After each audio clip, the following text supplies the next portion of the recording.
자, 한번 따라하시기 바랍니다. 동기가 중요하다. 동기가 중요하다. 네, 동기가 중요하다라는 제목으로 하나님 말씀을 증거하겠습니다. 예수님께서 그 베다니라는 그 지방에 가시게 되셨습니다. 베다니 지방은 예루살렘에서 동쪽으로 한 3km 동남쪽인가 떨어져 있는 곳이 베다니입니다. 그곳에 가셔서 이제 나병 환자 그 시몬이라고 하는 사람의 집에 들어가서 이제 머물게 되셨습니다. 베다니에 가셔서 시몬이라고 하는 사람의 집에 가서 머물게 되셨는데, 이 베다니는 죽었던 나사로가 다시 살아난 그 마을이기도 합니다.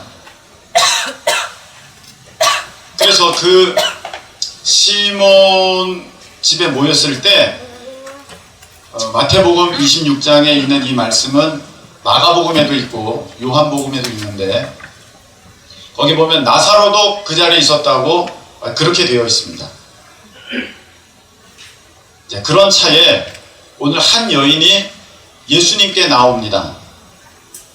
근데 이 여인은 이름이 마리아라고 이제 다른 이제 복음서에 소개가 되어 있습니다.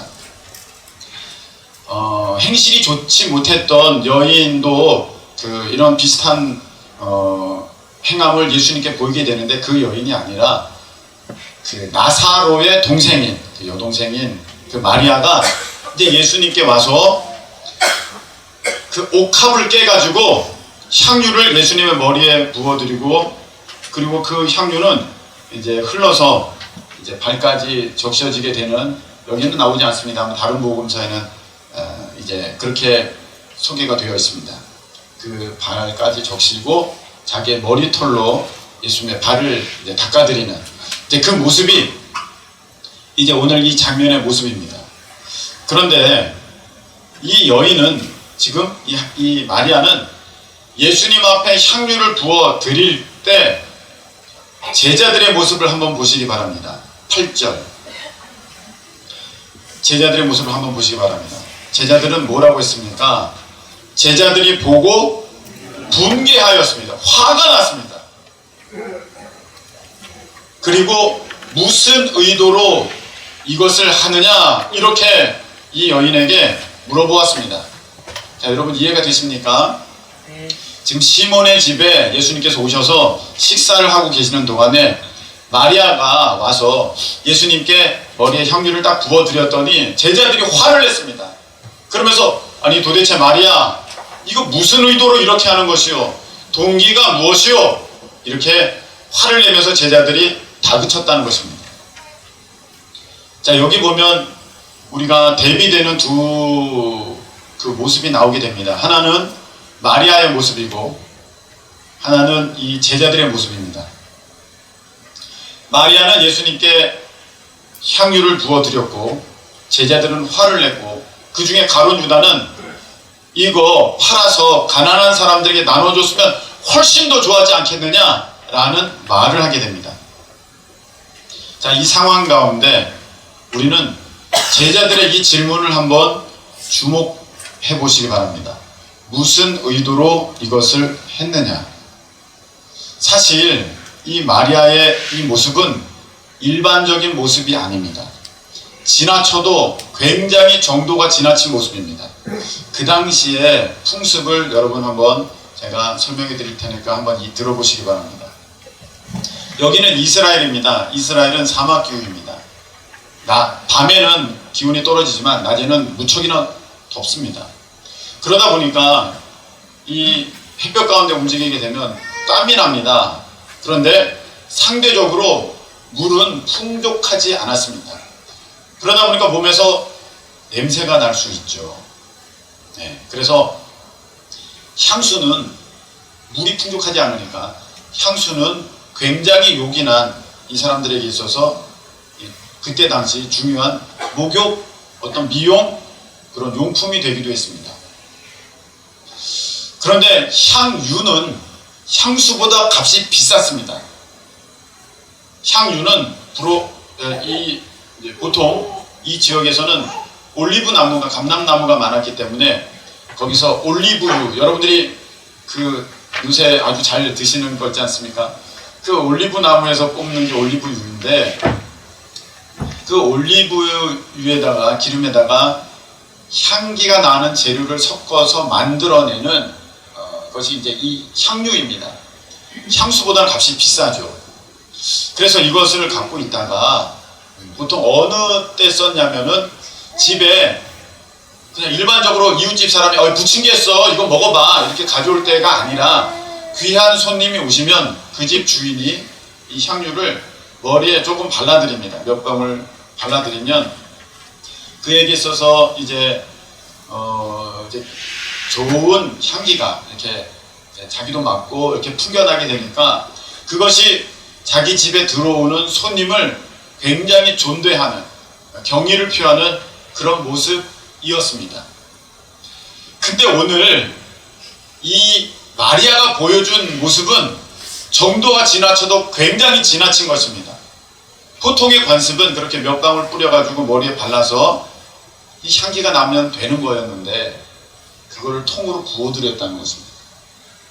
물론 드럼통처럼 콸콸콸콸 분 게 아닙니다. 근데 오늘 보면 옥합을 이제 깨서 여기 보면 옥합 나오죠. 근데 다른 성경 보면 옥합을 깨서 부어드렸다 그렇게 되어 있는데 이 향유는 값이 비쌌기 때문에 담는 그릇도 용기도 대리석이나 광물을 이용해서 만든 그런 비싼 용기였었습니다. 목이 약간 길고요. 우리나라도 예전에 도자기 보는데 보면 이렇게 목이 이렇게 긴 도자기가 있지 않습니까? 그냥 위가 둥그레고 밑에 이렇게 쭉 빠진 그런, 제가 전문 용어는 잘 모르겠습니다만 그런 도자기도 있지만 목이 길었어요. 그래서 이제 그걸 밀봉을 하는 것인데 이 마리아의 같은 경우는 이거를 깼다는 것이 그냥 그릇을 통째로 박살냈다는 게 아니라 그 목이 있는 부분을 이제 부러뜨려서 기름을 냈다는 것입니다. 그걸 깼다고 표현하는 것입니다. 그렇게 했다는 것은 더 이상 이거를 내가 쓰지는 않겠다는 것입니다.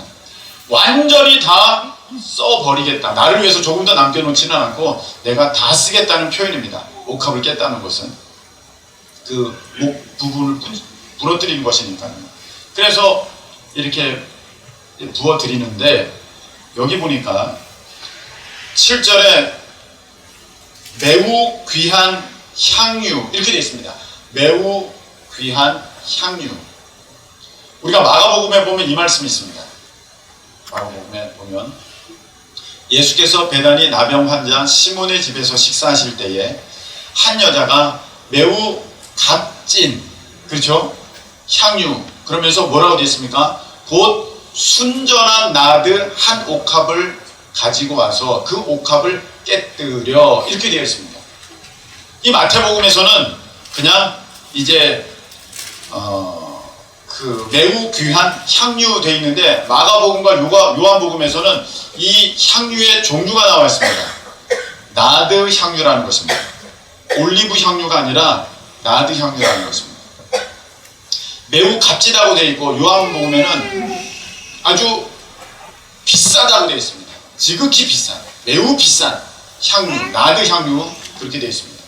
이 나드 향유는, 나드 이 기름은 오일은 어디서 추출을 하냐면은 북인도나 히말라야 산맥에서 거기서 나는 핑크색 꽃을 피우는 그런 식물입니다. 거기서 추출해내는 것이기 때문에 이 이스라엘에는 없는 기름입니다. 없는 오일이죠. 비쌉니다. 그래서 보통 거기에다가는 포도주를 섞습니다. 이게 너무 비싸니까. 비싸요. 그 포도주를 섞어서 하는데 여기 보니까 매우 값진 향유 곧 무슨 나드? 순전한 나드라는 것입니다. 이것은 100% 나드라는 것입니다. 조금도 다른 것이 섞이지 않은 어마어마하게 비싼 100% 나드 향유를 가지고 왔다는 것입니다. 근데 그것을 요한복음에서는 나드 향유 한 근을 깨가지고 하나님 앞 예수님께 부어드렸다는데 그것을 지금의 단위로 환산하면 한 320g, 12온스 정도 되는 그런 정도의 양입니다. 320g의 기름인 것이죠. 그것을 이제 부어드리니까 그것이 이제 흘러서 다 적셔서 발까지 갈 수 있는 것이죠. 그렇다고 드럼통으로 콱콱콱콱 붓는 정도의 양은 아니었습니다. 320g 정도 됐었으니까요. 그런데 그 가격이 얼마냐 하면 300데나리온입니다. 300데나리온. 지금으로 말하면 3천만 원. 요만큼 기름 한 병에 여기 3천만 원이에요. 200만 원 넘었습니다. 이 3천만 원이에요. 이거 얼마나 비싼 겁니까, 이게? 여러분 생각해보세요. 여기 3천만 원이야. 그럼 여러분 이거 한 방울 찍을 때도 야, 그 10만 원어치야 조심해 이러지 않겠습니까? 그럼 평소에 그분들의 관습대로 한다면, 그 사람들 관습대로 하면 이거 몇 방울 찍어서 발라드리면 충분했는데 이거를 다 부어뜨렸다는 것입니다. 그 제자들이 하도 어이가 없으니까, 어처구니 없는 일 아닙니까? 3천만 원을 다 쏟아버리니까 한 번에. 그래서 제자들이 화가 났어요. 너 이렇게 낭비해, 너 이렇게 허비해, 분개했어요. 그 중에 가룟 유다는 그 제자들 중에 회계를 맡았거든요. 돈꾀를 맡았습니다. 회계를 맡아서 야, 그거 그렇게 하지 말고 차라리 그렇게 버릴 거면 아유 예수님 선교비로 쓰십시오 하고 이렇게 가져왔더라면 3천만 원. 그거 보통 잘 썼지 않겠느냐? 가난한 사람들에게 나눠주면 역시 우리 예수님 박수 받았을 텐데 이게 뭐 하는 짓이야? 하면서 도대체 의도가 뭐야? 너 이런 동기가 뭐야? 무슨 동기로 이런 일을 했어? 하면서 막 제자들이 다 그쳤다는 것입니다. 여러분 상황이 좀 이해가 되시죠? 그때 예수님은 얘들아, 이 여자 마리아 괴롭게 하지 마라. 옳은 일 했다. 좋은 일 했다. 나의 장례를 준비했다. 예수님이 이렇게 말씀하셨어요. 그럼 지금 제자들이 자기들 생각에, 그들의 관습에 따라서 이거 이렇게 낭비하면 안 되지 하는 그것보다 이 마리아가 어떻게 보면 굉장히 어이없는 일을, 낭비하는 듯한 일을 하는 이것을 예수님은 더 잘했다고, 이것이 옳다고 칭찬해 주셨다는 것입니다. 우리는 여기서 그 질문, 제자들의 질문 한번 주목해 보셔야 됩니다. 도대체 의도가 무엇이었느냐? 동기가 무엇이었냐? 오늘 제목은 동기가 무엇인가입니다. 이 마리아는 이 예수님께 향유를 왜 부어드렸을까요? 나중에 한 자리 하려고? 예수님을 사랑하는 마음에, 예수님께 감사하는 마음에, 예수님이 자기 마을에 오신 것을 기뻐하는 마음에, 와, 내가 예수님 진짜 뭐 어떻게 하면 좋을까 하는 가운데 성령님께서 그 마음을 감동시키셔서 그 당시에 여인들은 이 향유를 모아서 결혼 미천자금으로 썼다는 그런 기록도 남아있습니다. 너가 저거 준비한 거 있잖아. 저거 부어드려. 그 마음이 탁 들게 되었을 때, 그 당시 관습과도 맞지 않았고, 그리고 일반적으로 사람들이 생각하는 수준보다 훨씬 더 어떻게 보면 도에 지나친 그런 모습일 수도 있었지만, 성령의 이끌림을 받아 예수님을 사랑하는 그 마음에 그것을 예수님께 다 쏟아 부어드렸더니, 우리 하나님께서는 그 마리아의 그 온전히 헌신하는 모습을 어떻게 사용하셨느냐면, 앞으로 하나님께서 진행하실 하나님의 뜻과 계획과 일, 곧 예수 그리스도를 십자가에 달려 죽게 하시는 그 일 가운데에 하나님께서 중요한 예표가 되는 그런 놀라운 일로 이 마리아의 헌신을 사용하셨다는 것입니다. 마리아에게 있어서는 다른 의도는 전혀 보이지 않습니다. 다른 동기는 전혀 보여지지 않습니다. 그냥 예수님을 사랑하는 그 마음이 이러한 다른 사람들이 보기에는 화를 낼 만한 그 일을 마리아는 이루게 되었습니다. 반면에 제자들은 막 화를 냈습니다. 그러면서 왜 이렇게 낭비하고 허비하느냐? 이거 가난한 사람들에게 나눠줬으면 훨씬 더 유용하고 효과적으로 썼을 텐데 도대체 뭐 하는 짓이냐? 이렇게 막 했을 때 그들의 의도, 그들의 동기는 무엇인가? 성경에 그들의 동기, 의도가 나와 있는데 이렇게 되어 있습니다. 요한복음에 보면 이렇게 말하면 이거 팔아서 가난한 사람들에게 나눠줄 수 있었겠다. 이렇게 말하는 것은 가난한 자들을 생각함이 아니요. 그는 뭐라? 도둑이라. 도둑이라는 거야. 누가? 가룟 유다. 돈꾀를 맡고 회계를 맡았어요. 지금 거기 넣은 것을 훔쳐가미러라 이렇게 되어 있습니다. 가룟 유다가 이렇게 말했던 것을 왜 이렇게 아깝게 그렇게 해서 차라리 선교 헌금 드렸으면 더 값지게 썼을 텐데 이렇게 말하는 것은 진짜 그렇게 하려고 한 게 아니라 그 의도, 그 동기는 무엇이냐면은 아이고 아까워 저걸 돈으로 가져왔었으면 내가 생색내면서 가난한 사람 돕는 척하고 나머지는 내가 그거 내 주머니에 넣었더라면 아주 좋았을 텐데 이게 가룟 유다의 의도였다는 것입니다. 여러분 마리아의 의도와 이 제자들의 의도가 그리고 또 가룟 유다의 의도가 서로 다른 것을 보게 됩니다. 제자들은 왜 분개를 하였을까? 그럼 우리가 조금 더 이따가 좀 살펴보겠습니다. 저는 이 장면을 보면서 제가 늘 저를 다시 한번 살펴보게 됩니다. 의도가 무엇인가? 우리가 올해 우리 하나님의 은혜 가운데 우리 교회가 참 많은 일들을 했습니다. 이것은 단지 여러분 제가 2부 예배 때 설교할 것인데 목사만을 위한 일이 아닙니다. 교회가 어떤 일을 했다는 것은 그 목사님만 좋은 거지 우리랑 무슨 상관이 있어요. 제가 2부에 말씀을 드리겠습니다.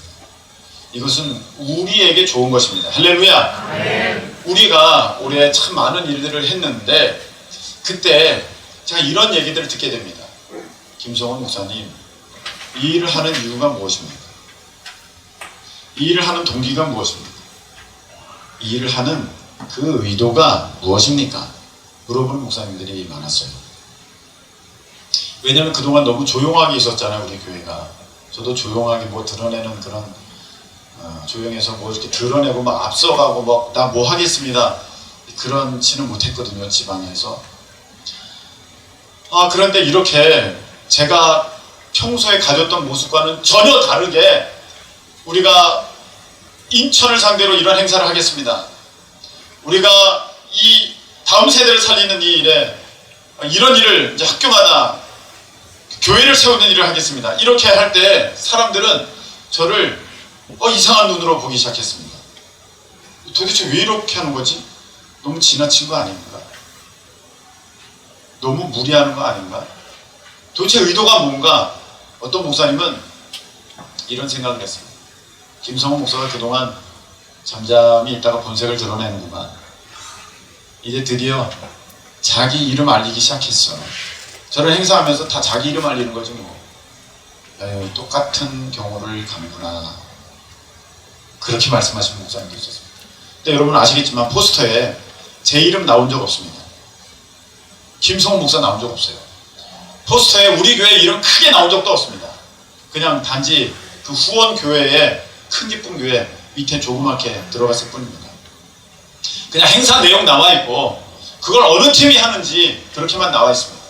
그냥 큰 기쁨 교회 찬양단 이렇게 해도 됐었는데 마라나타 프레이즈 이렇게 이름을 짓고 그것을 상표 등록까지 한 이유는 제가 이 일을 통해서 동기가 바뀌고 의도가 바뀔까봐 제 마음이 바뀔까봐 그리고 이 일 가운데 교회가 연합하는 일에 조금이라도 도움이 된다면 내가 이렇게 하는 것이 옳지 않겠나라는 의도 가운데 그런 동기 가운데 이런 일을 했던 것입니다. 자 여러분 그때 목사님들이 하셨던 질문은 제게 굉장히 유익되었습니다. 김성훈 목사님 이 의도가 무엇입니까? 이거 하시는 동기가 무엇입니까? 이것은 제게 있어서 어떤 일을 할 때에 늘 제 머리에 이렇게 다시금 떠오르는 참으로 중요한 어떤 방향을 갖게 하는 참으로 중요한 그런 제게 이정표와 같은 역할을 하는 질문이 되었습니다. 저는 여러분들에게 같은 질문을 드리고 싶습니다. 여러분, 오늘 지금 이 자리에 이렇게 여러분들이 앉아 계시는데 이 예배 드리는 동기가 무엇입니까? 어떤 분은 제게 이렇게 말씀하시는 분도 있었습니다. 그러니까 제가 목회를 하면서, 목사님, 교회 예배 안 드리면 불안해요. 일주일 동안 사고 날 것 같아요. 교통사고. 그래서 저는 예배 드려요. 목사님, 저는요, 교회 안 나오면 수입이 줄 것 같아요. 그래서 예배 드려요. 목사님, 저는 그냥 마음이 편해지려고 예배 드려요. 여러 가지 질문이 있었습니다. 여러분이 오늘 예배 드리는 이 동기는 과연 무엇입니까? 제가 여러분에게 또 질문 드리겠습니다. 여러분, 그 일을 하시는데, 교회 안에서 여러 가지 봉사들을 하시는데, 그 봉사의 일을 하시는 그 동기는 무엇입니까? 그 의도는 무엇입니까? 맡았으니까 책임감을 보이려고? 다른 사람들에게 말 듣기 싫으니까? 아니, 목사님께 잘 보이려고? 내가 탁월한 것을 보여주기 위해서? 여러분들이 그 봉사의 일을 하시는 그 이유는 무엇입니까? 또 제가 여러분들에게 한번 질문 드려보고 싶습니다. 제가 이제 우리 선교팀이 모여서 지금 준비하고 있는데, 그 선교팀의 모습을 보면서 저는 이런 생각을 합니다. 이들이 왜 선교를 가려고 할까? 혹시 앉아 계시는 분들, 우리 요번에 그 선교팀 가운데 참석하지는 않지만 그냥 보내는 자리에 계시는 분들, 선교팀을 보면서 여러분들은 어떤 생각을 하고 계십니까? 혹시 이런 생각 하시지 않습니까? 해외여행 가려고 하는구나. 해외여행. 한번 비행기 타려고 하는구나. 선교팀, 제가 물어보겠습니다. 선교팀, 이 선교를 가는 목적이 무엇입니까? 그 동기가 무엇입니까? 제가 하나 더 질문 드려보겠습니다. 여러분, 내년 2019년 기대합니다. 당연하죠. 올해보다 더 좋았으면 좋겠고 내 인생의 최고의 해가 되었으면 좋겠다. 여러분, 그렇게 지금 기대하고 바라고 소망하는 까닭은 무엇입니까? 그 이유와 그 동기가 무엇입니까? 그리고 올 한 해 참 좋았어, 괜찮았어, 나쁘지 않았던 것 같아. 여러분, 그렇게 말한다면, 아니면 올해는 정말 나빴어, 안 좋았어, 정말 최악이야, 이렇게 말하신다면 그 기준은 도대체 무엇입니까? 만일에 세상적인 기준이 아니라 하나님 안에서의 여러분들의 기준과 이유와 동기를 여러분들이 두었다면 조금은 다른 모습으로 여러분, 제가 질문드린 그 모든 일에 임하실 수 있지 않겠습니까? 저는 제 마음이 안일해질 때마다 다시 한번 이렇게 생각해 봅니다. 선교에 대해서 임할 때마다, 이번에 가서 한 명은 내가 진짜 예수님 만나게 할 거야. 진짜 내가 한 명은 내가 예수님께로 인도할 거야. 내가 2명은 못할 수도 있어.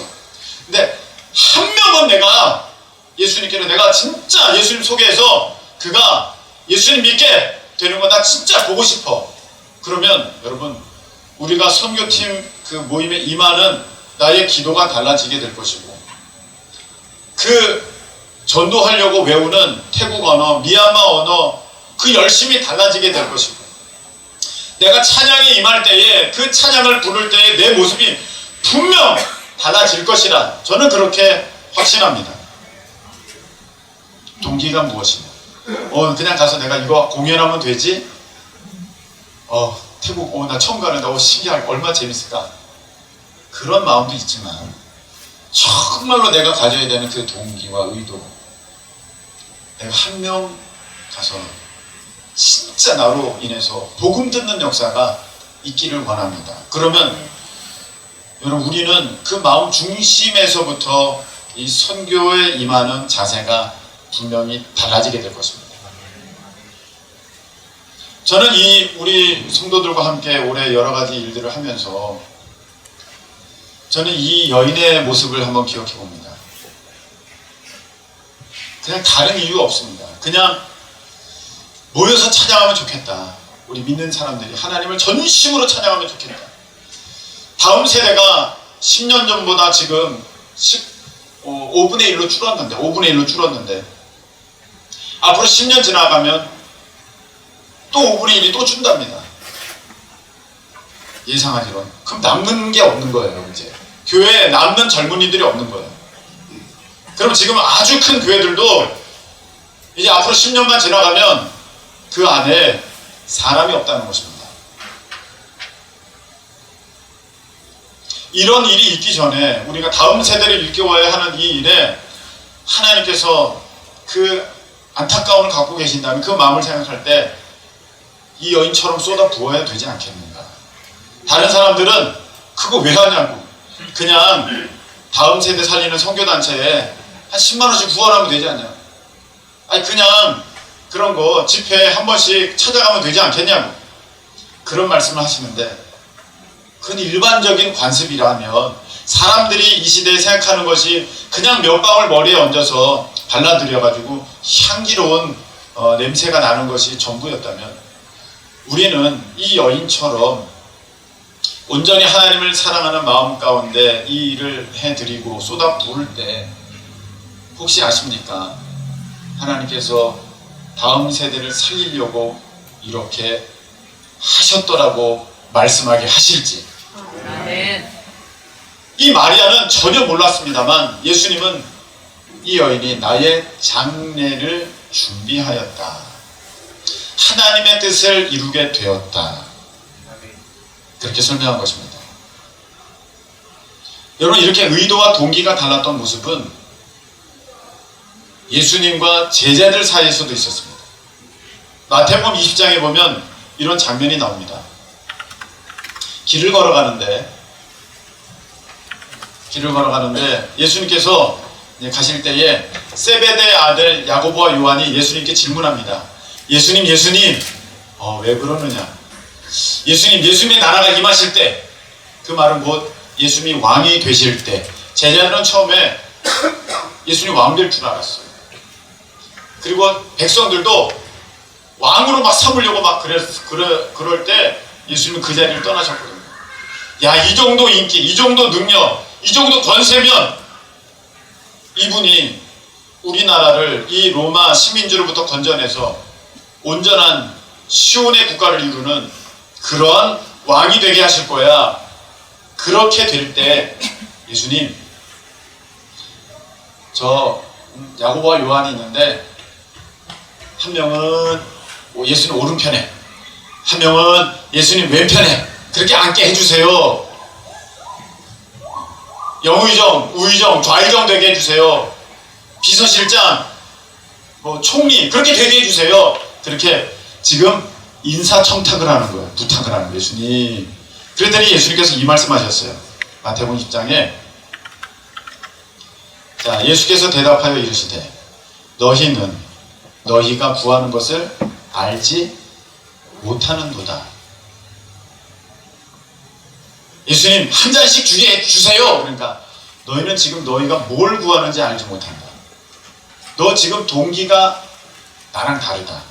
너 지금 나를 따라오는 의도가 내가 생각한 것과는 다르다.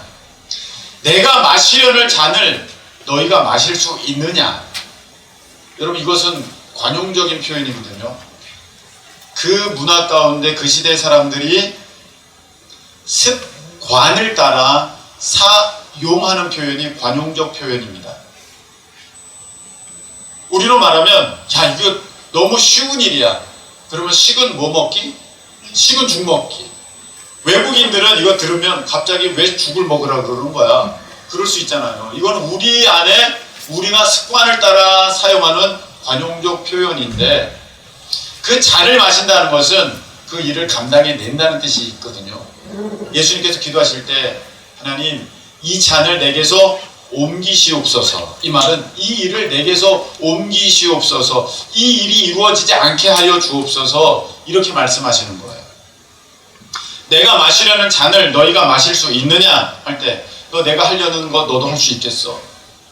그랬더니 그들이 말하되, 그들이라는 것은 야고보와 요한을 말하는 것입니다. 야고보와 요한이 아이 그럼요 할 수 있지요. 저 총리할 수 있어요. 아이 그냥 비서실장 할 수 있어요. 아이 그냥 퍼주면 되는 거잖아요. 할 수 있죠. 그렇게 이해를 했어요. 그래서 지금 예수님께서는 지금 뭔가가 다르다는 거, 너희가 알지 못한다는 것은 너와 나의 생각이 다르고 너의 의도와 나의 의도가 다르고 너희들의 동기와 내 동기가 다르다, 이 얘기를 하시는 것입니다. 이 말씀을. 근데 예수님께서 이 말씀을 그들이 말하였습니다. 야고보 요한이 말하였습니다. 아유 마실 수 있지요. 할 수 있습니다. 이 야고보와 요한이 지금 얘기한 것은 그럼요 그 직분 주시면 내가 총리할 수 있고요 비서실장 할 수 있어요. 할 수 있어요. 맡겨만 주세요. 그때 이들이 구한 것은 이 세상의 영광이었습니다. 그때 예수님께서 이 야고보와 요한에게 이렇게 말씀하셨습니다. 너희들이 마실 것이 이거니와 너희들이 마신다. 그런데 너희들이 원하는 자리는 내가 줄 수 있는 게 아니고 하나님이 주시는 거야. 할렐루야. 아멘. 예수님 그 말씀하셨어요. 그런데 그 얘기를 듣고 있던 제자들이 화가 났어요. 뿔이 났어요. 아이 저 녀석들 저런 아니 예수님 앞에 가가지고 살랑살랑 아부 떨며가지고 지네들이 먼저 좋은 자리 다 찾아가네. 근데 예수님이 또 그래 그 잔을 마실 것이다 라고 말씀하셨으니 뭐야 쟤네들이 비서실장하고 총리하는 거야. 아우 진짜 저거 저 손 좀 봐줘야 돼 말아야 돼. 제자들은 그렇게 막 화를 내고 있었다는 것입니다. 제자들의 의도는 영 달랐어요. 항상 어든 누가 높은 자리에 올라갈 것인가, 예수님이 왕 되시면 누가 고위직에 올라갈 것인가, 그거에 염두하는 거예요. 그래서 그랬는지 제자들이 마리아가 이렇게 딱 했을 때 오고 이거 봐라, 너 아부해도 너무하는 거 아니야? 너 뇌물 써도 너무 쓰는 거 아니야? 아니 예수님 한번 목욕하시는데 3천만 원 비용을 네가 지불하다니. 지금 너 도대체 의도가 뭐야? 너 여자 무슨 장관하려고 그러는 거야? 제자들은요 뭔가 조금 좋지 않은 시선으로 그 마리아를 쳐다보게 되었습니다. 여러분 지금 우리가 오늘 계속 뭘 보고 있어요? 마리아의 의도, 마리아의 동기, 제자들의 동기, 그리고 가룟 유다의 동기, 예수님의 동기 계속 보고 있어요. 서로가 막 달라요. 이제 우리 차례입니다. 우리의 동기는 무엇입니까? 아까 제가 여쭤봤죠? 예배드리는 동기, 신앙생활하는 동기, 여러분들이 봉사생활하시는 동기 무엇입니까? 예수님께서 야고보와 요한에게 이렇게 말씀하셨습니다. 그래 너희들이 내 잔을 마실 거야. 근데 야고보와 요한이 생각하는 잔과 예수님 말씀하신 잔은 완전히 달랐습니다. 야고보와 요한이 생각하는 그 잔은 세상 영광의 잔이었습니다. 그런데 예수님께서 말씀하신 그 잔은 환난과 핍박과 고난의 잔이었습니다. 이걸 알지 못했던 거죠. 예수님은 너희들이 마실 거야, 그 말씀을 하셨습니다. 그 말씀대로 야고보는 예수님의 제자들 가운데 가장 먼저 순교함으로 예수님의 사랑을 보여드리는 그 제자가 되었고, 또 한 명의 요한은 가장 오래 살면서 그 반모섬에 유배되어 거기서 감옥 생활하면서 갇혀 있으면서 가장 오랫동안 홀로 외로움을 겪으면서 그 가운데 하나님의 나라를 바라보면서 그리고 주의 명령에 끝까지 순종하면서 그 예수님의 고난에 동참하는 제자가 되었습니다. 여러분 우리가 이 찬양을 한번 부르려고 하는데 어떤 찬양이냐면 아까 우리가 불렀던 것입니다. 내 주를 가까이 하게 함은 십자가 짐 같은 고생이나 내 일생 소원은 늘 찬송하면서 주께도 나가기 원합니다. 자, 이 찬양인데요. 여러분 혹시 우리가 신앙생활하면서 그 동기가 이렇게 해서 난 좀 더 편안한 생활 해야지, 좀 안락한 생활 해야지, 그런 마음 가운데 여러분들이 예수님 따라가고 계신다면 여러분 잘못 따라가고 계시는 것입니다. 그러면 여러분들은 어려운 순간에 예수님 다 버리고 도망갈 것입니다. 그리고 여러분들은 가룟 유다처럼 예수님 팔아먹을 것이고 이용할 것입니다. 여러분 우리 믿음의 그 어른들, 선조들 보면은요, 힘들어도 어려워도 눈물 나도 괴로워도 이 찬양 불러가면서 이렇게 하는 것이 내가 주님께로 더 가까이 가는 거예요. 이 일이 내가 주님께로 가까이 가게만 되는 그 일이 된다면, 이것이 동기가 되었을 때 그들은 눈물 흘리지만 이 찬양 부르면서 참아내면서 그 길을 걸어갔습니다. 여러분 우리가 동기가 잘못되었다면, 내가 안락하고 편안하고 쉬운 삶을 추구하려는 그런 삶을 추구한다면, 여러분 어느 정도 가다가 힘들면 더 이상 예수님 여러분 안 따라갈 것입니다. 나 시험 떨어졌어, 안 따라가. 나 직장 안 됐어, 안 따라가. 나 가난하게 됐어, 병들었어, 안 따라가. 따라가도 소용없더라. 동기가 잘못된 것입니다. 여러분의 의도 자체가 예수님께서 우리를 부르신 것과는 전혀 다른 것입니다. 신앙생활은 결코 쉽다고 말씀하신 적이 없습니다. 자기 십자가를 지고 나를 따를 것이니라 예수님이 이렇게 말씀하셨습니다. 내 고생하는 것 옛 야곱이 돌베개 베고장 같습니다. 그렇지만 꿈에도 소원은 늘 찬송하면서 주께도 나가기 원합니다. 이럴 때 우리가 그 어려움 견뎌낼 수 있습니다. 그 힘들어도 이겨낼 수 있습니다. 여러분 올해 많은 일들 하셨습니다. 너무 힘드셨죠? 근데 그 동기가 신앙생활 편하게 하려고 한다가 이거 진짜 너무 힘든 것 같아. 내년에는 못합니다.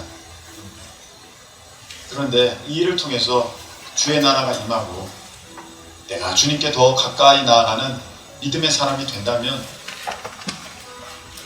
십자가 짐 같은 고생입니다만 이 일을 통해서 주께 더 가까이 나가기 원합니다. 아멘. 이렇게 고백할 수 있는 우리가 될 것입니다. 네. 자, 이 찬양 한번 우리가 믿음으로 고백하는 시간 갖겠습니다.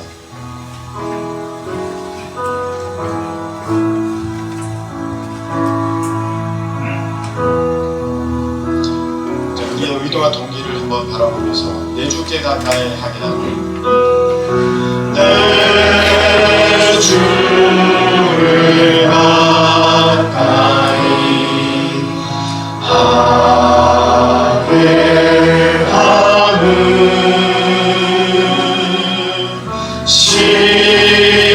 십자가 짐 같은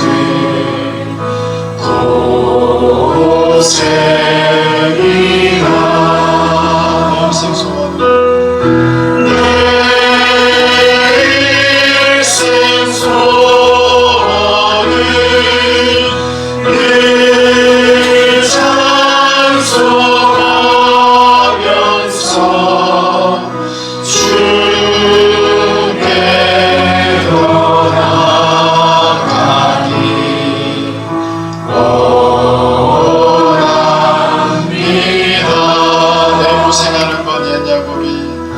내 고생하